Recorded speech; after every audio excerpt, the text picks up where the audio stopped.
Hello दोस्तों, आप सभी का स्वागत है चौधरी क्लासेस पे। चलिए आज जो है हम यू के साउंड को देखेंगे। चलिए हम वीडियो स्टार्ट करते हैं।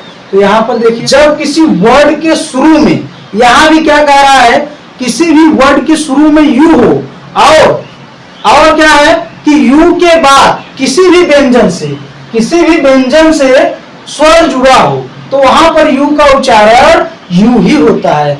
कहने का मतलब है कि अगर आप किसी भी वर्ड के शुरू में यू आपको दिख जाए, लेकिन यू के बाद कोई व्यंजन हो और वह व्यंजन किसी स्वर से जुड़ा हो, यानी किसी भी वावेल से जुड़ा हो, तो वहां पर जो यू का साउंड होगा या यू का जो उच्चारण होगा वो यू होगा। क्या होगा? यू होगा।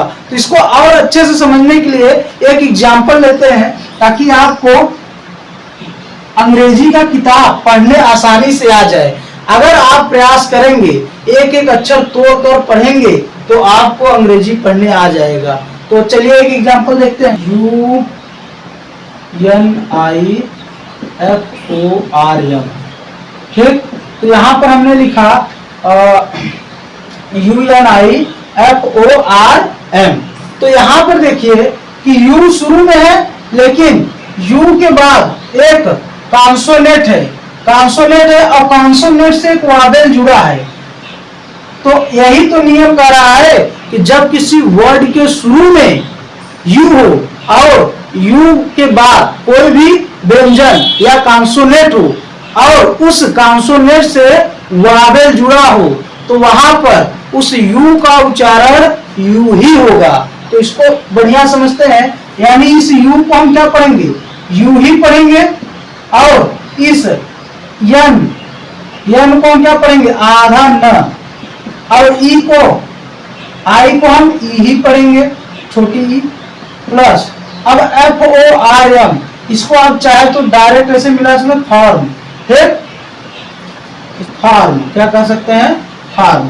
तो यहाँ पर देखें तो अगर हम इसको मिलाकर पढ़ें तो यू और ई इसमें मिल जाएगा तो यूनिफॉर्म। इसको हम पूरा मिलाकर क्या पढ़ेंगे? इसको पढ़ेंगे यूनिफॉर्म। बताइए कोई दिक्कत? अब अंग्रेजी पढ़ने में आपको कोई भी दिक्कत नहीं होगी, बस आप हमारे चैनल पे बने रहिएगा। तो चलिए एक अंतिम है, लास्ट है, इसको समझते हैं।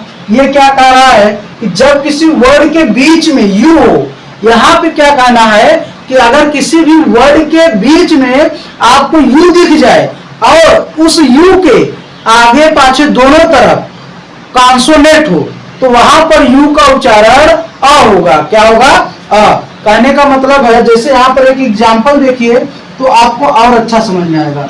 एग्जाम्पल क्या है? जैसे हमने यहाँ पर लिखा BUS, ठीक। तो यहाँ पर देखिए BUS लिखा, तो यहाँ पर देखिए यू बीच में है और इसके दोनों तरफ इस साइड भी एक व्यंजन है और इस साइड भी एक व्यंजन है। तो ऐसे स्थिति में इस यू का जो उच्चारण निकलेगा वो अ निकलेगा। क्या निकलेगा? अ। और इस बी को हम क्या पढ़ेंगे? ब पढ़ेंगे, वो भी आधा।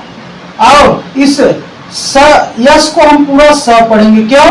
क्योंकि हमने बताया था कि अगर किसी भी वर्ड के अंत में कोई भी व्यंजन हो उसको हम पूरा ही पढ़ेंगे, उसको वावेल की आवश्यकता नहीं पड़ती है। अंतिम में कोई भी वर्ड हो उसके लास्ट में कोई भी व्यंजन हो उसको वावेल की आवश्यकता नहीं पड़ती, वो अपने आप में ही पूरा रहता है।